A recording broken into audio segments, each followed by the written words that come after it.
খালি ইয়ং ছেলেদের তাদের মনে মনে হচ্ছে কবে বিয়ে করবো বেবি, কবে বিয়ে করবো। আর আমরা যারা করেছি আমরা বুঝতে পারছি, তাহলে কর বুঝবি, একটাই ঝামেলা শেষ নাই। আর চারটা দেখবেন আমাদের দাদরা বলতো, দিল্লি কা লাড্ডু জো খায়গা ও ভি পস্তায়েগা, জো না খায়গা ও ভি সালা পস্তায়েগা। যাদের বিয়ে হয়নি তাদের খালি ইয়ং ছেলেদের তাদের মনে মনে হচ্ছে কবে বিয়ে করবো বেবি, কবে বিয়ে করবো। আর আমরা যারা করেছি আমরা বুঝতে পারছি, তাহলে কর বুঝবি। কষ্টের বিষয় একটাই, आप एक राज्य का मंत्री है, आपका दिमाग है, सोच समझ कर बात करनी चाहिए। कुरान के अंदर 4 शादियां तो जायज है, हमारे अल्लाह ने जायज किया, लेकिन यहां पर जो तफसीर में आया है, तफसीरे जेटा इससे किंतु शब्द व्यवहार करा হয়েছে। কিন্তুটা মারাত্মক শব্দ। অনেকজন মনে করছেন, আপনারা উলামারা বলবেন না, আপনারা বলুন, কেউ যদি দ্বিতীয় বিয়ে করতে চায় স্ত্রীর কাছে এজেন্ট লাগবে না লাগবে না? কথা বলেন না কেন? কথা বলেন, লাগবে না লাগবেন? লাগবে। যারা বলছেন লাগবে তারা ইসলাম থেকে অজ্ঞ। কোনো জিজ্ঞেস করার দরকার নাই, এজেন্ট লিবার দরকার নাই, স্ত্রীর এজেন্ট লিবার দরকার নাই। অনেক ছেলে মনে মনে করছে, সালা ভালো হুজুরকে দাওয়াত দিয়েছিস, কাল কি করে নেব, তুমিও কেলানি খাবে আর আমিও কেলানি খাবো, মার খাবো। মোটেই করতে যেও না, কথাটা পুরোটা শুনবেন আগে। ইসলামে বলেছে, মায়েরা শুনবেন, মায়েরা মনে মনে ভাববে কি মৌলবীকে দাওয়াত দিয়ে নিয়ে এলো এরা, যে আর একটা বিয়ে করতে বলছে। ইসলামে জায়েজ আছে, কিন্তু শুনেলেন কিন্তু শব্দ আছে, মায়েরা ভালো করে শুনবেন। যদি তোমার মনে হয় দুটো বিবিকে সমান চোখে দেখতে পারবো না, তখন তোমাদের জন্য একটাই বিবি যথেষ্ট। তোমার মনকে জিজ্ঞেস করো, যদি মনে হয় দুটো, কেউ যদি কাবা ঘরে নামাজ পড়ে তাহাজ্জুদের আর দুটো বউ রাখে, একটা বউকে যদি 1000 টাকা দামি শাড়ি দেয় আর একজনকে যদি 900 টাকা, 100% কবরে মার খাবে, রিহাই পাবে না। চ্যালেঞ্জ এটা, মার খাবে, কবরে আযাব থেকে তাকে রিহাই কেউ দিতে পারবে না, কোনো মৌলবীর দোয়া কাজে লাগবে না। চ্যালেঞ্জ ওইটাই হচ্ছে ইসলাম, বুঝে আসেনি। 4টা বিয়ে কেন? আল্লাহর কসম করে বলছি, আল্লাহ কোরআনকে অবতীর্ণ করেছেন, গোটা পৃথিবীর বায়োডাটার আল্লাহ কোরআনে ভরে দিয়েছে। যতগুলো আজকে আমি বলে নয়, আমি মারা যাব, আমার পরে আমার তালবিলিমরা উলামা তৈরি হবে, হবে না? হবে না? পরের পর আলেম আসবে। কিয়ামত পর্যন্ত যতগুলো পাপ আপনার চোখের সামনে আসবে, প্রত্যেকটা পাপকে ট্যাকেল দিবার জন্য কোরআন আর হাদিস রেডি আছে। জোরে বলুন সুবহানাল্লাহ। বর্তমান যুগে এই 4টা বিয়ের পরিপ্রেক্ষিতে পাপ কি এসছে জানেন? কি পাপ এসছে?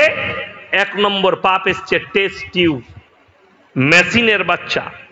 কলকাতায় চলে যান, ব্যাঙ্গালোরে চলে যান, আমার স্ত্রীর 5 বছর বাচ্চা হয়নি, 10 বছর বাচ্চা হয়নি, বললে চিন্তার কিছু বিষয় নেই।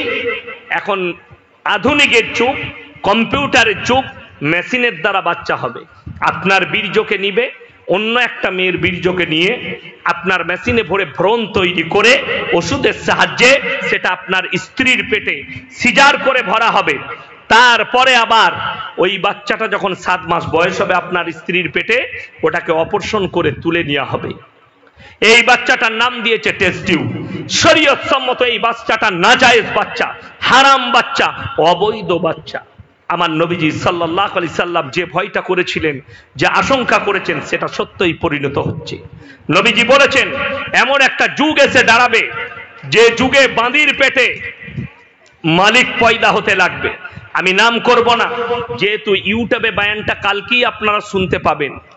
যদি কারোর কোনো কথা বুঝে না আসে, এই চ্যানেলগুলোর নাম জিজ্ঞেস করে নেবেন, কালকে আবার শুনে নেবেন, বয়ানটা রিপিট 2 বার শুনবেন, 3য় বার শুনবেন, তারপরে আমাকে গালি দিবেন। তার আগে গালি দিবেন না, আপনি বিপদগামী হতে পারেন। 3 বার 4 বার শুনবেন, যে কথাগুলো আমার পেরিয়ে গেল ওগুলো আবার রেকর্ডিং হচ্ছে, সব শুনতে পাবেন কালকে পরশু। আমাদের দেশে এমন একজন আর্টিস্ট, তার নাম করব না, মুসলিম আর্টিস্ট, তার একটা সন্তান হয়েছে তার বাঁদির পেটে, তার বীর্যকে নিয়ে বাঁদির পেটে ভরা হয়েছে, দিয়ে ওষুধের সাহায্যে বাচ্চা তৈরি করা হয়েছে। কেন? এমন একটা যুগ এসে দাঁড়াবে যারা স্ট্যান্ডার্ড, যাদের টাকা থাকবে, তারা কি করবে? নিজের বিবিকে স্মার্ট রাখার জন্য, চামড়ায় দাগ না পড়ার কারণে, বিবিকে যেন স্মার্ট লাগে, তার কারণে তার পেটে বাচ্চা নিবে না, লোকের বাঁদির পেটে বাচ্চা নিবে 10 লাখ 15 লাখ করে। যদি বলেন এরকম তো শুনিনি, তোমরা দেশের খবরই রাখো না। কেন্দ্র সরকার পাস করিয়েছে, সুপ্রিম কোর্ট রায় দিয়েছে, কিসের? পেট ভাড়ার। রাজ্য সরকার সার্কুলার জারি করে দিয়েছে কোন মেয়েরা পেট ভাড়া দিতে পারবে আর কারা পেট ভাড়া নিতে পারবে। জোরে বলুন নাউজুবিল্লাহ। এই পাপ এসে আপনার সামনে দাঁড়িয়ে গেছে। এটা সরাসরি অবৈধ সন্তান, নাজায়েজ সন্তান। দ্বিতীয় নম্বর আরো একটা পাপ আমরা দেখবেন, অনেক মুফতি সাহেবরা ব্লাড ক্যাম্প হয়, বহু জায়গায় হয় না, হয় না? ব্লাড ডোনেশনের ক্যাম্প হয়। আমার কাছে ফতোয়া নিলে হারাম। কোন মুফতি ফতোয়া দিবে হালাল জানি না। যদি বলেন কেন? আপনার ব্লাড দেওয়াটা হারাম নয়, ক্যাম্পে দেওয়াটা হারাম। যদি বলেন আপনি একটা কার্ড নিলেন, কার্ড নিয়ে হাজি সাহেবের শরীর খারাপ, নার্সিংহোমে ভর্তি করেছেন, আমার শরীর খারাপ ভর্তি করেছেন, আমার ব্লাডের প্রয়োজন, মাতালের ব্লাডটা আমার কাছে গেল, সুয়োর খানেওয়ালার ব্লাডটা আমার কাছে গেল, হারামের আওলাদের ব্লাডটা আমার কাছে গেল, যাবে না? যাবে না? কথা বলেন সবাই দিলে। কিন্তু যদি গ্রামে আপনারা ঠিক করুন, যাদের যাদের ব্লাড যারা দেয় তারা স্টকে থাকো, কোনো মানুষ অসুস্থ হলে গ্রামের হোক, প্রতিবেশী হোক, অন্য মানুষ হোক, সরাসরি গিয়ে রক্তটা দিবে। নেকিও আছে, জায়েজও আছে, নিজেদের মধ্যে। এখন বেরিয়েছে কলকাতায়, এখনো মালদায় আসে নাই, চলে আসবে খুব তাড়াতাড়ি। বর্ধমানে আসেনি, খুব তাড়াতাড়ি আসবে। দুধ ব্যাংক বেরিয়েছে, দুধ ব্যাংক। দুধ ব্যাংক জানেন কাকে বলে?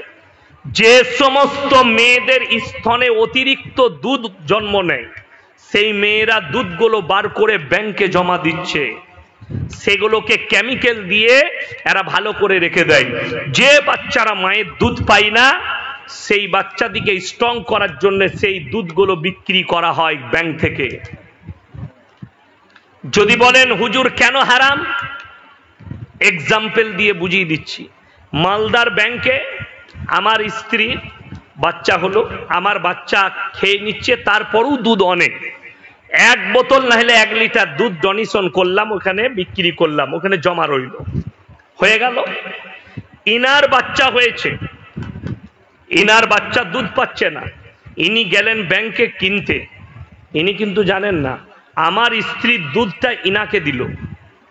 কথাটা বুঝতে পেরেছেন? ইনি নিয়ে এসে ইনার ছেলেকে খাওয়ালো, আমার মেয়ে ইনার ছেলে। এমন বন্ধুত্ব আমাদের খোদা না খাস্তা হয়ে গেল, ইনার মেয়ের সঙ্গে আমার ছেলের বিয়ে হচ্ছে। ইসলাম শরীয়তে সরাসরি হারাম, যেহেতু দুধ ভাই বোন হয়ে যাচ্ছে। দুধ ভাইয়ের সঙ্গে বিয়ে চলবে? চলবে না, হারাম। কি বুঝলেন? ওই জন্য শরীয়ত সম্মত হারাম এবং নাজায়েজ। ওই জন্য টেস্টিও হারাম, অবৈধ বাচ্চা, বাঁদির পেটে বাচ্চা পয়দা হবে হারাম, অবৈধ। ওই জন্য কোরআনে 4টা বিয়ে আছে। তোমার স্ত্রী যদি অসুস্থ হয়, বন্ধা হয়, বাচ্চা না হয়, তুমি আর একটা বিবাহ করো, তোমার স্ত্রী তোমার বংশ পরম্পরার জন্য। কিন্তু যদি মনেতে সন্দেহ হয় দুটো বিবিকে সমান চোখে দেখতে পারবো না, তখন তোমাদের জন্য একটাই বিবি যথেষ্ট। যেমন পার্লামেন্টে দাঁড়িয়ে কাগজ নিয়ে আমাদের দেশের প্রধানমন্ত্রীজি তিনি বললেন কি, हमारे देश के मुसलमान बेटियों के साथ बड़ा जुल्म होता है, मुसलमान लोग इनको तलाक दे देते हैं और इसके ऊपर बड़ा जुल्म होता है। তিনি বললেন हमें बड़ा दर्द होता है। मोदी जी जरा ये तो बताइए, बिल्किस बानो को जो लोग बलात्कार किया, जेल में थे, आप जिस दिन भाषण दे रहे 15 अगस्त के दिन अगले साल, कहां पर? लाल किला पर। तब गुजरात की अदालत उन्हें बारिहा बाइज्जत बड़ी कर देती है। ये कैसे हुआ? अब मुसलमान में दर्द है कि दुश्मनी है ये तो खुद बताइए। सब থেকে দুঃখের বিষয়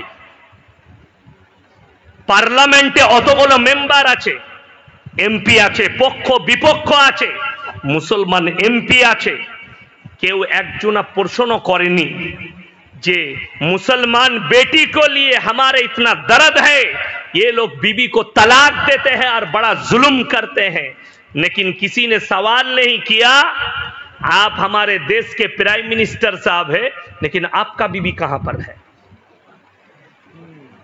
कतरा बुझते पेरेছেন না পারেননি।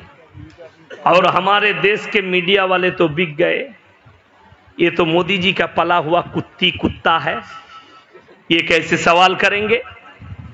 हमें लेकर चलो, हम तो हमारे देश के प्राइम मिनिस्टर को बड़ा रिस्पेक्ट करते हैं, सम्मान भी देते हैं, लेकिन हमारा सवाल है आप मुसलमान बेटियों के ऊपर इतना रहम है आपके दिल में, लेकिन अपने बीवी के लिए थोड़ा तो रहम कर दीजिए। हम जब विदेश में जाएंगे, सऊदी अरब में जाएंगे, मलेशिया में जाएंगे, अगर हमें पूछेंगे कि आपके हिंदुस्तान में फास्ट लेडी का नाम क्या है, हम क्या बताएंगे। আমার যদি মাটাই কে যদি না জানি, তাহলে আমাকে যদি লোকে জিজ্ঞেস করে তোর মা কে, কি বলবো আমি। কথাটা বুঝতে পারেননি। দুঃখ তো এটাই, বেদনা এটাই, মুসলমানরা হাততালি মেরেছে, মারাত্মক কাজ করেছে। শুনেলেন, তালাক যদি তুলে দেওয়া হয়, তালাক বলে কিছু থাকবে না মুসলমানদের, ওই জন্য দ্বিতীয় নম্বর কানুন আনতে চলেছে, এক দেশ এক কানুন, यूनिफॉर्म सिविल कोड। एक देश एक कानून, ना तुम्हारा निकाह रहेगा, ना तुम्हारे लिए इजाब कबूल रहेगी, ना कुछ रहेगा। तुम कैसे भी लेके एक लड़की को लेके आओ, उससे बलात्कार कर, यही तुम्हारा कानून होगा। आज के बोले दी मुसलमान भाई, তালাক তুলে দেওয়ার কারণে এরা বুঝে গেছে কিছু হারামখোর, যে আর মৌলবীরা আমাদের কিছু করতে পারবে না, লোকের বউকে নিয়ে পালিয়ে এসে ঘর করছে।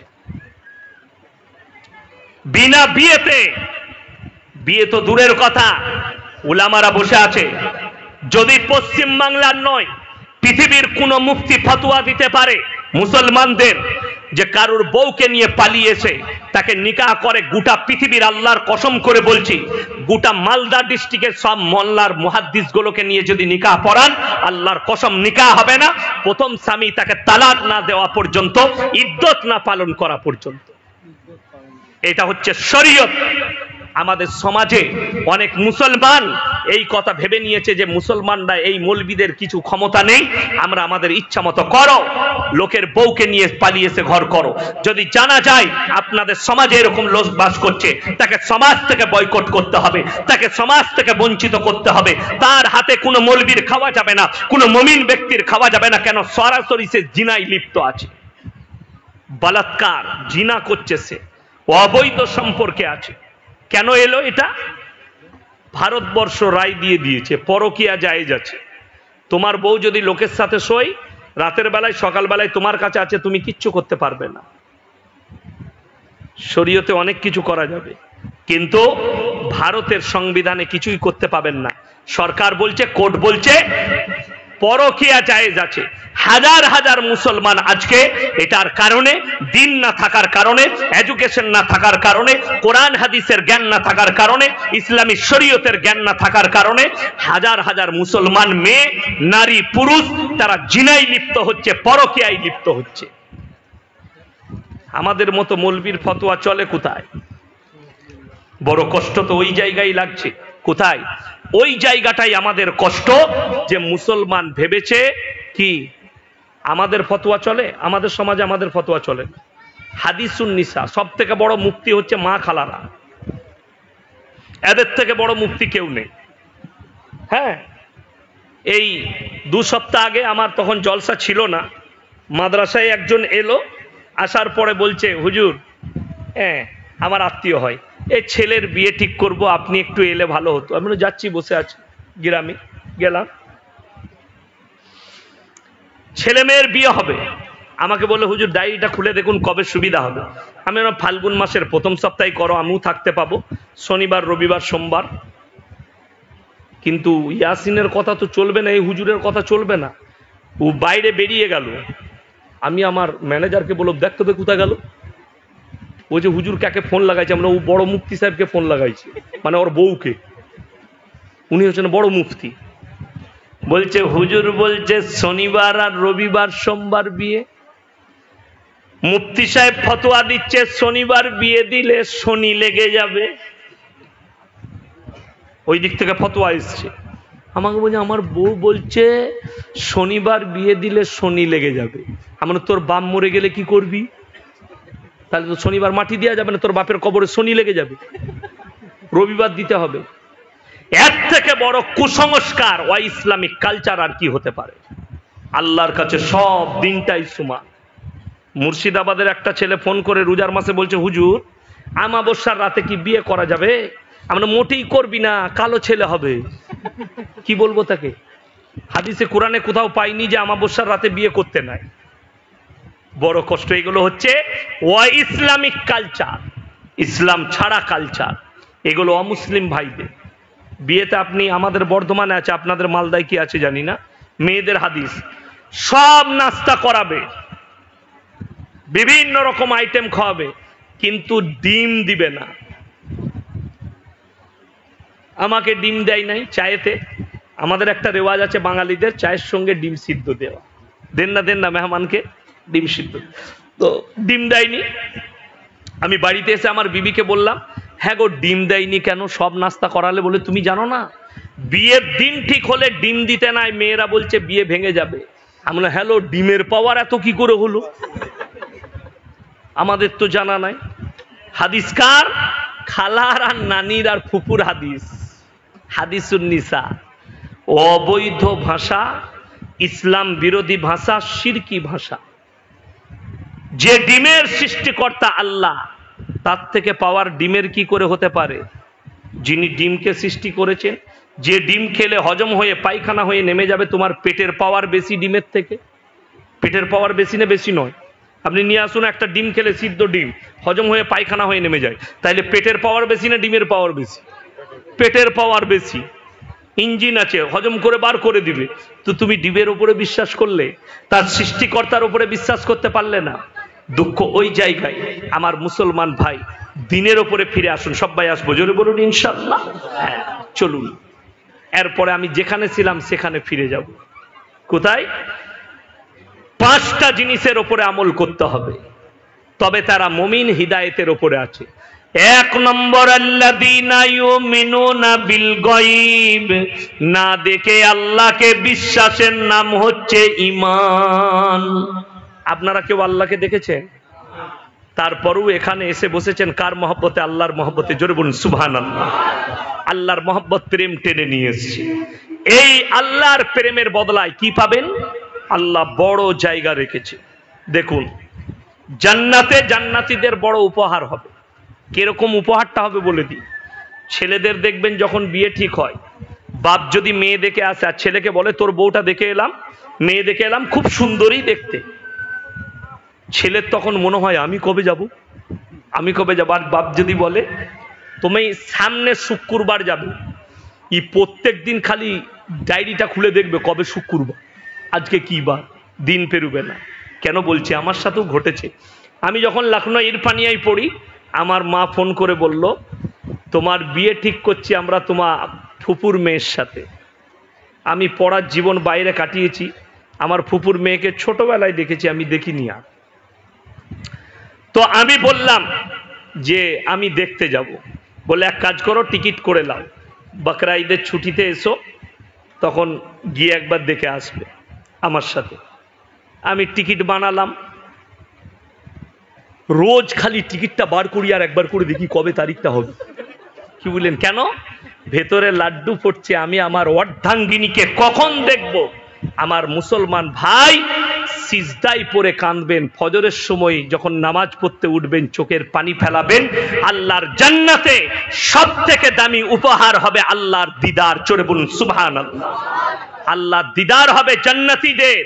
সেই দিনটা কেমন হবে, সেই সময়টা কেমন হবে একবার অনুভব করে দেখুন, ভেবে দেখবেন, চোখ দিয়ে পানি পড়বে। আমার মুসলমান ভাই, না দেখে আল্লাহকে বিশ্বাস, দেখে নয়। দ্বিতীয় নম্বর, আল্লাযীনা ইউমিনুনা বিল গায়ব ওয়া ইউকিমুনাস সালাহ, এবং তারা যেন পাঞ্জেগানা নামাজ আদায় করে। সবাই 5 ওয়াক্তের নামাজ পড়বো, জোরে বলুন ইনশাআল্লাহ।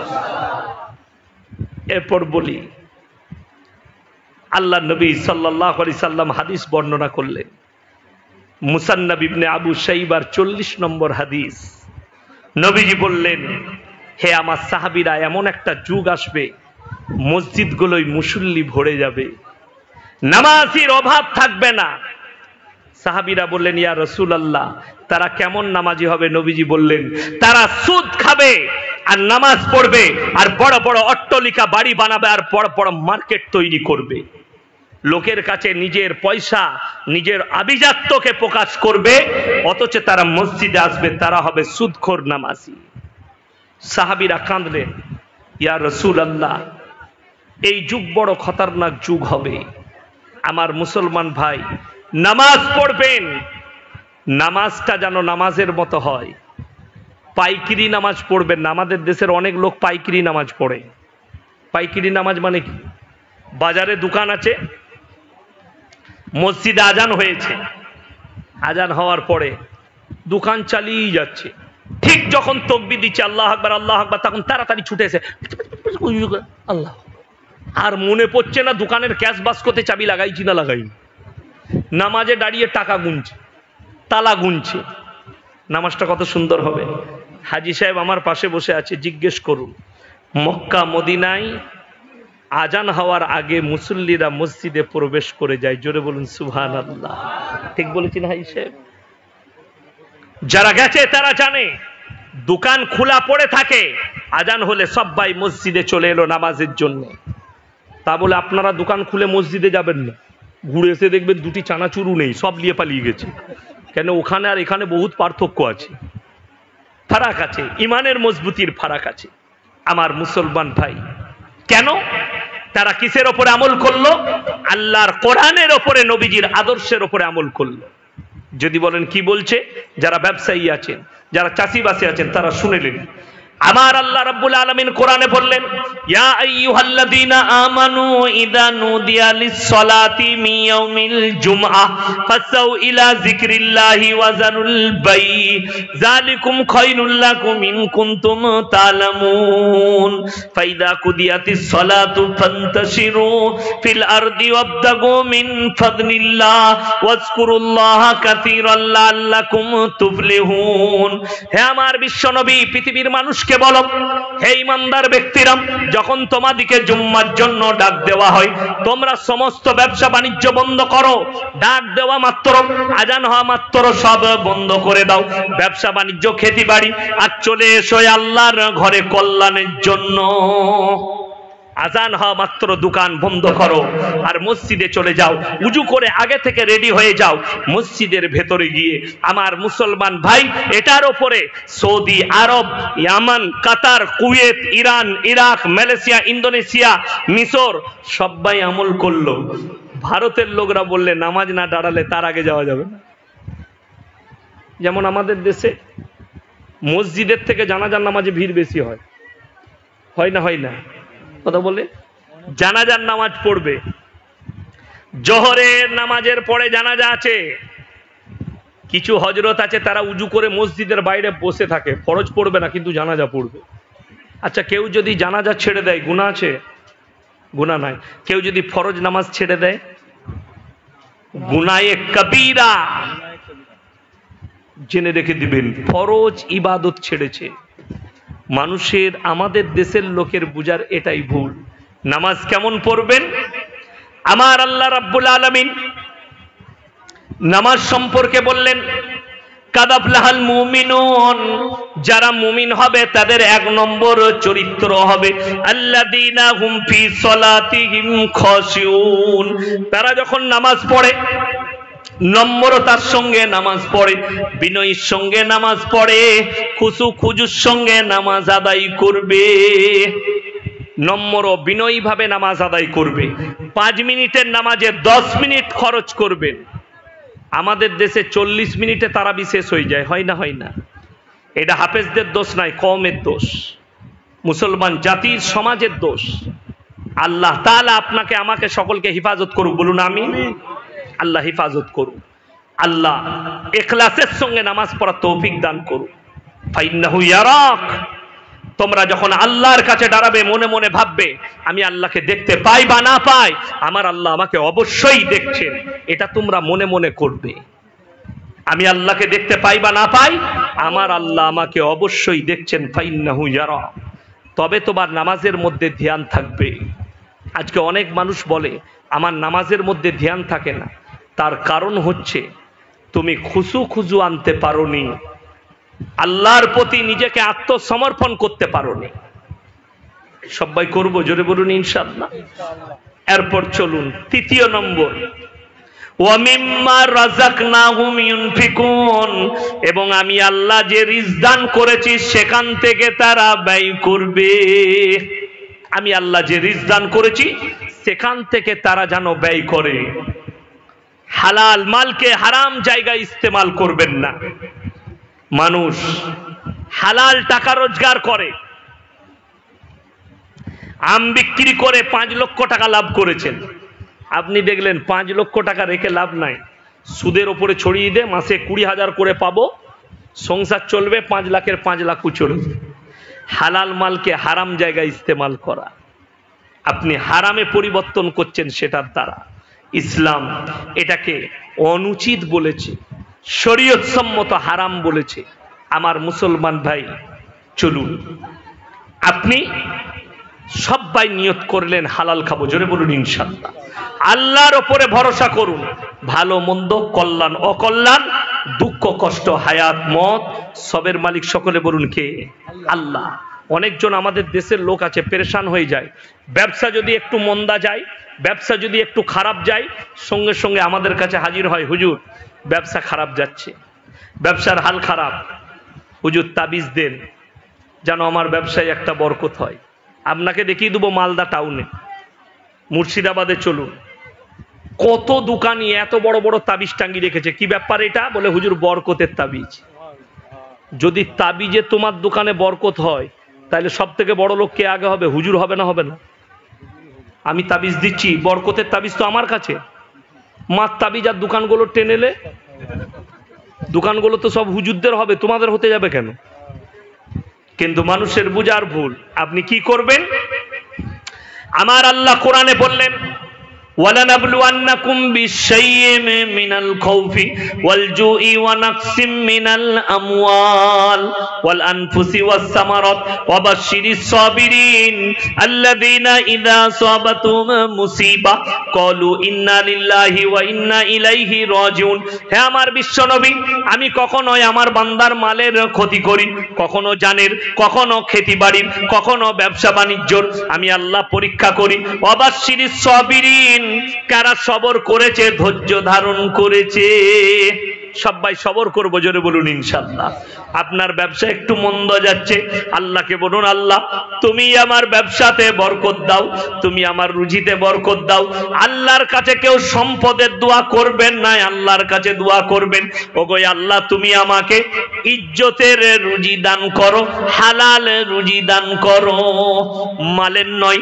আল্লাহর কাছে দোয়া করবেন, ওগো আল্লাহ মৃত্যুকাল পর্যন্ত আমাদিকে ইজ্জতের রুজি দাও, হালাল রুজি দান করো। যারা মাল সম্পদের দোয়া করে তাদের মতো মূর্খ পৃথিবীতে কেউ নেই। যদি বলেন হুজুর কেন? বুখারী শরীফের রওয়ায়েতে এসেছে, আমার নবীজি বলছেন, ওরে সাহাবীরা শুনে নাও, কিয়ামতের দিনে যারা মালদার মুমিন হবে, কোটিপতি মুমিন হবে, তাদের থেকে একজন গরিব মানুষ মুমিন ব্যক্তি 500 বছর আগে জান্নাতে যাবে। জোরে বলুন সুবহানাল্লাহ।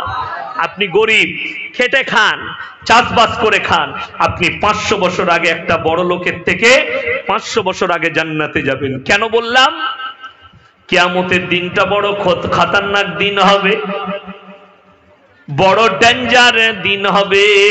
কান্নাহুম ইয়াউমা ইয়ারাউনাহা লাম ইয়ালবাসু ইল্লা আশিয়াতান আও দুহাহা। হে আমার নবী, কিয়ামতের দিনটা সেদিনের কথা বলো যেদিনে মানুষ বলবে আমরা তো দুনিয়াতে কিয়ামতের পরিপ্রেক্ষিতে এক সকাল এবং এক সন্ধ্যা অতিক্রম করেছি, তার বেশি আমরা থাকিনি। কিয়ামতের একটা দিন দুনিয়ার 50,000 বৎসরের সমতুল্য হবে। কিয়ামতের ময়দানটা বড় ডেঞ্জার হবে। তাই সবাই নিয়ত করলেন আজ থেকে আল্লাহর উপরে বিশ্বাস আনবো ইনশাআল্লাহ। রুজির মালিক সকলে বলুন কে? রুজির মালিক আল্লাহ। যার কারণে আল্লাহ কোরআনে বলেছে ওয়ালা তাকতুলু আওলাদাকুম খাশিয়াতা ইমলাক নাহনু নারযুকুহুম ওয়া ইয়াকুম।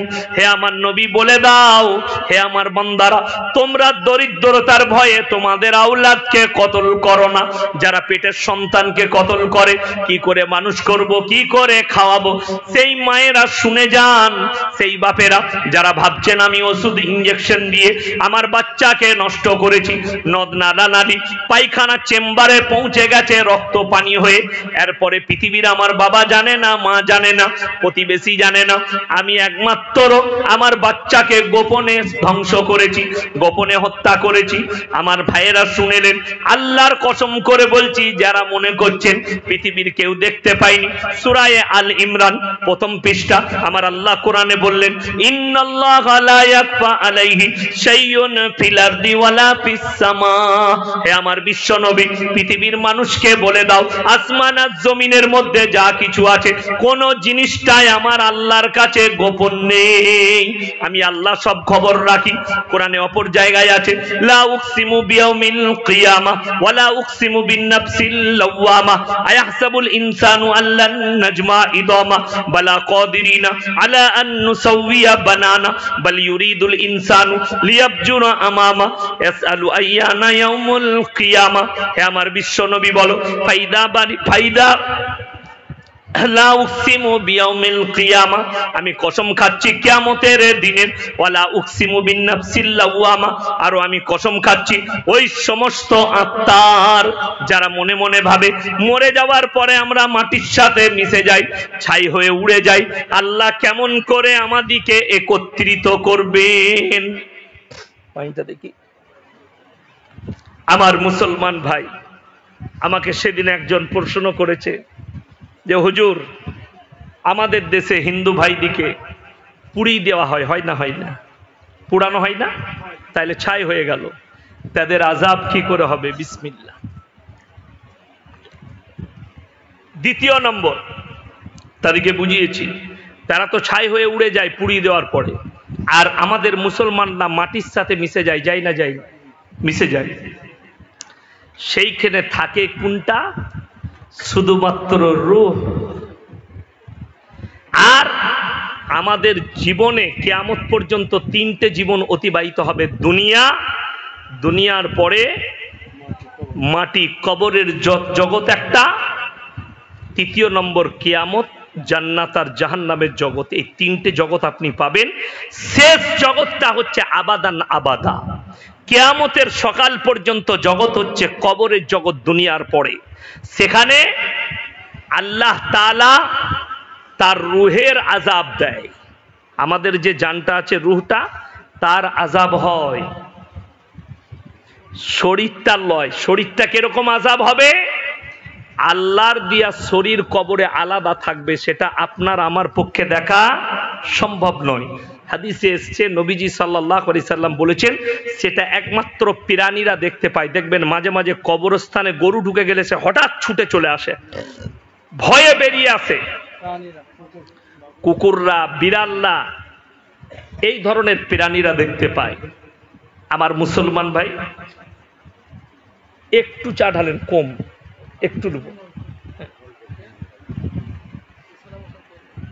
বিসমিল্লাহ বলে সব খাবো না, একটু দিলি, ইঞ্জিন এমনি গরম আছে।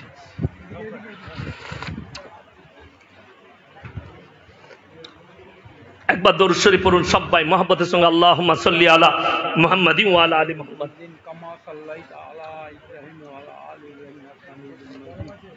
আল্লাহুম্মা বারিক আলা মুহাম্মাদ ওয়া আলা আলি মুহাম্মাদ।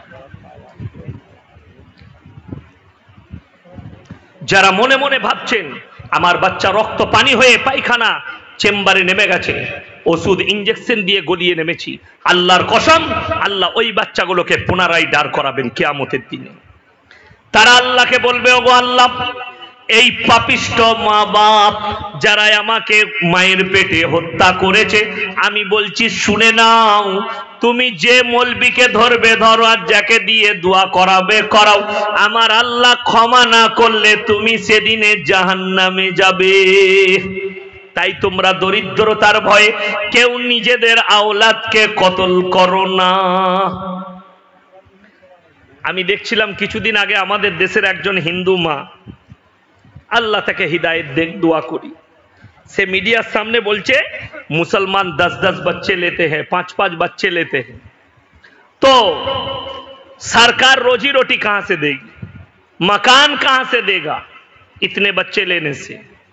आमी तो ताके उत्तर दिएছি, मेरे बहन सबसे पहले तो तुम्हारा भगवान पे तुम्हारा विश्वास नहीं है, लेकिन हम हमारे अल्लाह पे विश्वास करते हैं कि खिलाने वाला जात कौन है, सुबह बोलूं अल्लाह, हम ये विश्वास करते हैं, तुम नहीं करते, अपनी खान तुम नहीं करते, लेकिन हम विश्वास रखते हैं हमारे अल्लाह पे। শুনেলেন আমাদের দেশের আরএসএস এর প্রধান মহান ভাগবত জি दिल्लीर একটা প্রোগ্রামে বলেছে, ज्यादा खाना खाना और ज्यादा बच्चा पैदा करना जानवर का काम है। কেদিকে টার্গেট করে বলেছে মুসলমানকে? আমার উত্তর আছে, রবীন্দ্রনাথ ঠাকুর बापेर 9 नंबर संतान, भाई बहन मिलिए 14 नंबर। महान भगवत जी जरा ये तो बताइए, इतने बड़े शख्सियत को आप क्या कहेंगे, उसके माँ बाप कौन हो, उसको आप क्या कहेंगे? जिसका 14 ठो औलाद है, मुसलमान 5 बच्चा ले, मोदी जी तो अपने बाप के 5 नंबर औलाद है, 5 भाई है मोदी जी, तो आप मोदी जी के माँ बाप को क्या कहेंगे? बड़ी सोचने की ताज्जुब की बात है। मुसलमान 5 बच्चा ले तो इसमें गलती है? बोले मुसलमान 5-5 बच्चे लेते, अबे हम गाय का गोश्त खाते हैं, हमारा हो जाता है, लेकिन तुम्हारा होएगा नहीं। যেমন যোগী जी আপনাদের মালদায় এসে বলে গিয়েছিলেন, अगर हम सत्ते में आए तो बंगाल में 24 घंटा के अंदर गाय काटना बंद कर देंगे, क्योंकि गाय हमारा माता है। प्रॉब्लम तो एक जगह है, अगर गाय माता है तो साढ़ बात क्यों नहीं बनता? আর সব থেকে বড় প্রবলেম, গাই যদি মাতা হয় তার বাছুর হয় না, হয় না, বাচ্চা বাচ্চা হয়, তার যখন আবার সেই বাচ্চাটার যখন বাচ্চা হয় তো ওকে নানি বলি না কেন, সবাই মা হলে যে বাপের ক্যারেক্টার খারাপ হয়ে যাবে? কেউ যদি বউকে বলে তোকে এত ভালোবাসি, মা বলতে মন যাচ্ছে, বউ ঝাঁটা করে মারবে না, মারবে না, বউকে মা বলা যাবে? तो सबाई যদি মা হয় তোর বাপের ক্যারেক্টার কি হবে? কষ্টের বিষয়। और हमारे अल्लाह ने हमारे लिए हलाल बनाया, खाओ गाय का गोश्त खाओ, कोई हर्ज नहीं।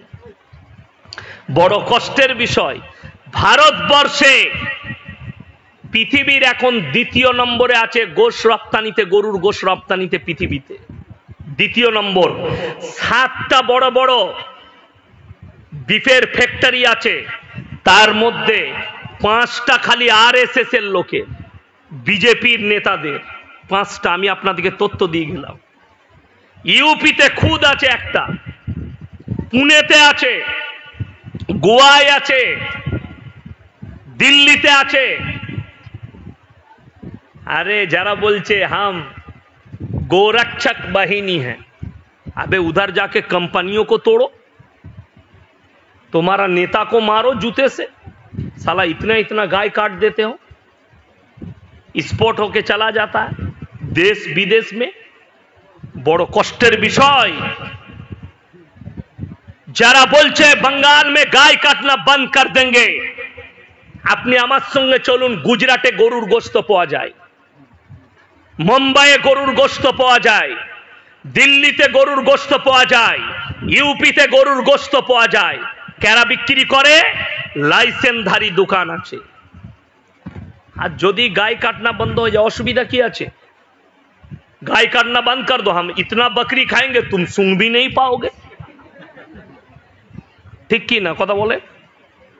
ছাগলের গোস্ত খাবো, অসুবিধা কিচ্ছু নাই। 700 টাকা কেজি আছে, 1500 করে দেবো, এত খাবো। তখন তুই শুনতে পাবি না। কষ্টের বিষয়, বড় দুঃখের বিষয়, এগুলো ব্রেনের বিবেকের দোষ। শুনেলেন, যারা বলছে একটার বেশি বাচ্চা লিয়া যাবে না, দুটোর বেশি বাচ্চা লিয়া যাবে না, এই ভাবনা, এই সোচ যদি আমাদের পূর্বপুরুষ যারা বাপ দাদু ছিল তারা নিয়ে নিত, তো আমাদের দেশের প্রধানমন্ত্রী মোদিজি আপনিও হতেন না, আর যোগীজি আপনিও মুখ্যমন্ত্রী হতেন না। যদি এই সোচটা, এই ভাবনাটা আমাদের বাপ দাদুরা নিয়ে ফেলতো, আমরা দুনিয়ার মুখ দেখতাম না। ঠিক কিনা কথা বলেন? হ্যাঁ। এরপর যদি বলেন এত জায়গা পপুলেশন বাড়ছে, কি করে হবে? যদি এরকমই ঝামেলা হয়, পরমাণু বোমা আছে, 2-3টে রাজ্যে মেরে দে, খানিক মাল মরে যা। আল্লাহর কসম করে বলছি, গোটা পৃথিবীর মানুষ কিয়ামত পর্যন্ত যত আসবে, সকলের জন্য আমার আল্লাহ জায়গা করে রেখেছে। সকলে বলুন সুবহানাল্লাহ। ওই জন্য বেঈমানি করো না, কুফরি করো না, ইসলামকে বুঝো। রুজির মালিক সকলে আজ থেকে বিশ্বাস করবো কাকে? সকলে জোরে বলুন আল্লাহকে। আপনি এটা মাথায় রাখবেন। তৃতীয় নম্বর হয়ে গেল। চতুর্থ নম্বর, ওয়াল্লাযীনা ইউমিনুনা বিমা উনজিলা ইলাইকা ওয়া মা উনজিলা মিন ক্বাবলিক